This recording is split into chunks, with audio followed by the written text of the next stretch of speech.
Hey guys, welcome back to my channel. Take a look at this chart. Eli Lilly is now the most valuable pharmaceutical company in the world, with a market cap of over $650 billion. That's more than Roche, AstraZeneca, and Merck combined. And these aren't small players, they're some of the most established and globally recognized pharma companies out there. So how did Lilly pull this off? Simple. Obesity drugs. This category is projected to become a $100 billion market, and Eli Lilly is right at the center of it. But here's the real question, can they keep this momentum going? With a stock chart like that, it's no wonder Eli Lilly has taken the #1 spot in the entire pharma industry. But here's the real question, can they hold on to that crown? In this video, we're going to break down whether Lilly's momentum is truly sustainable, or if fierce competition from companies like Novo Nordisk, Viking, and Pfizer might shake things up. This video is for anyone who is already holding Eli Lilly, considering investing in Eli Lilly, interested in obesity drug stocks. If any of those sound like you, stick around. By the end, you'll have a better sense of what's driving this hype, and whether it's built to last. Before we jump in, I just want to say something real quick. Biotech stocks have been crashing hard lately. But honestly, I think this is one of the best buying opportunities we've seen in years. In markets like this, the ones who do their homework and invest in the right biotech companies, they're the ones who win big. On this channel, I'll do my best to bring you the most promising names backed by real science. So if you're serious about biotech investing, make sure to hit that subscribe button. Let's start with Zepbound, Eli Lilly's new obesity drug that's been making headlines. It's called a dual agonist because it targets two key hormones involved in appetite regulation, GLP-1 and GIP. This dual approach helps people feel full longer and slows digestion, which leads to more effective weight loss. In clinical trials, Zepbound led to a 22.5% reduction in body weight over 72 weeks, a major leap compared to Novo Nordisk's Wegovy, which only targets GLP-1 and achieved 14.9%. So in terms of clinical outcomes, Zepbound has clearly raised the bar.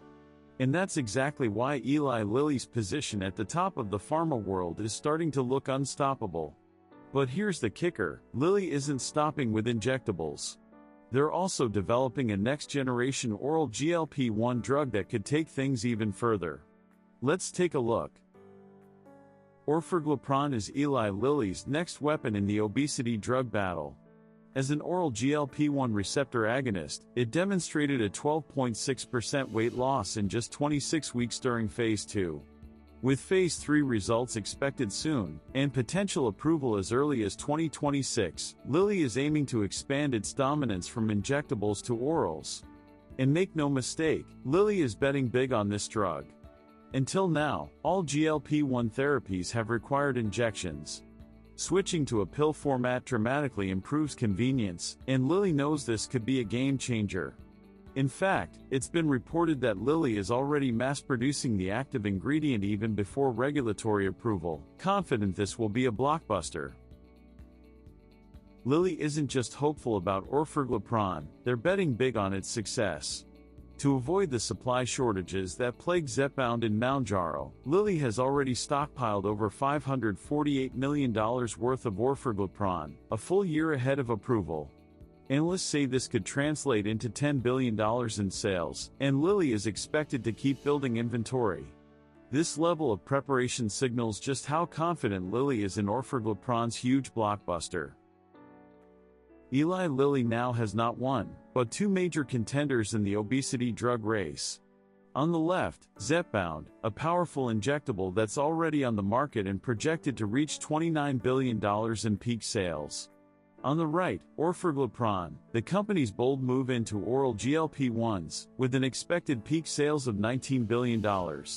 One is already delivering, the other is being stockpiled ahead of approval. These two drugs alone are already massive. Together, they're expected to dominate the obesity drug market well into the early 2030s.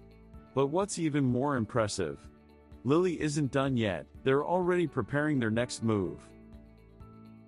Let's take a step back and look at the full picture. This table shows just how deep and diversified Eli Lilly's obesity pipeline really is. They're not just betting on Zepbound or Orforglipron, they've built a multi-layered portfolio designed to dominate this market for years to come. At the top, we've got Zepbound, already approved and showing best-in-class efficacy as a dual GLP-1, GIP agonist. Then there's Orforglipron, their first oral GLP-1 candidate. It's already shown strong results in Phase 2 and could be approved as early as 2026, potentially changing the game with its convenience and accessibility. But what's even more exciting is this, Retatrutide, a triple agonist that targets GLP-1, GIP, and glucagon receptors. It's currently in Phase 3 trials and could represent the next generation of obesity drugs, with even stronger weight loss effects than anything we've seen so far. Beyond these headline drugs, Lilly has also built a solid lineup of next-generation assets. While they don't have as many total programs as Novo Nordisk, their pipeline is still one of the most robust in the industry, and packed with potential. Before we wrap up, let's take a step back and look at the full picture. This chart shows just how broad and deep Eli Lilly's RAND pipeline really is. Their strength in obesity and diabetes is already impressive, but what really stands out is how they've built a robust and well-balanced pipeline that supports sustainable growth across the company. From early-stage discovery to late-stage regulatory review, Lilly is advancing a wide range of programs through multiple mechanisms and modalities. In this video, we've focused mostly on obesity. But before we finish, I want to quickly spotlight a few standout programs outside that area, ones that could shape Lilly's future in a big way. So let's keep going. Let's take a look at 3 standout programs outside of obesity and diabetes, each with blockbuster potential. First, we have pirtobrutinib, a small molecule cancer therapy that's already under regulatory review. Analysts are projecting peak sales of around $3 billion. Next is lepodisiran, an siRNA therapy for lowering lipoprotein A, a key cardiovascular risk factor. It's currently in Phase 3 trials, with promising early results, and peak sales projected at $5 billion. And finally, donanemab, an anti-amyloid antibody for Alzheimer's disease. It's already filed for approval in the US and Europe, and has been generating a lot of attention from both investors and researchers.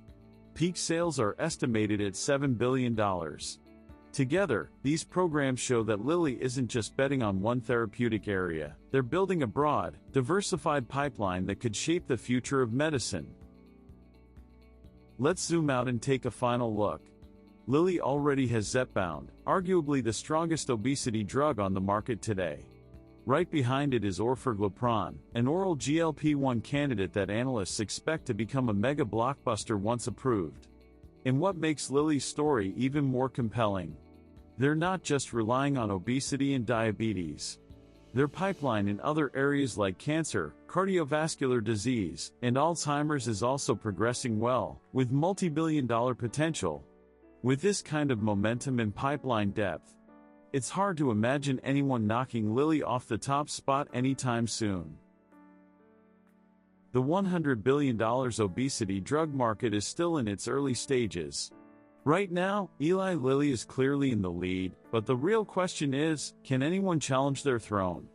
In upcoming videos, I'll take a closer look at the science, clinical data, and strategy behind each of these potential players, and how the competitive landscape might evolve.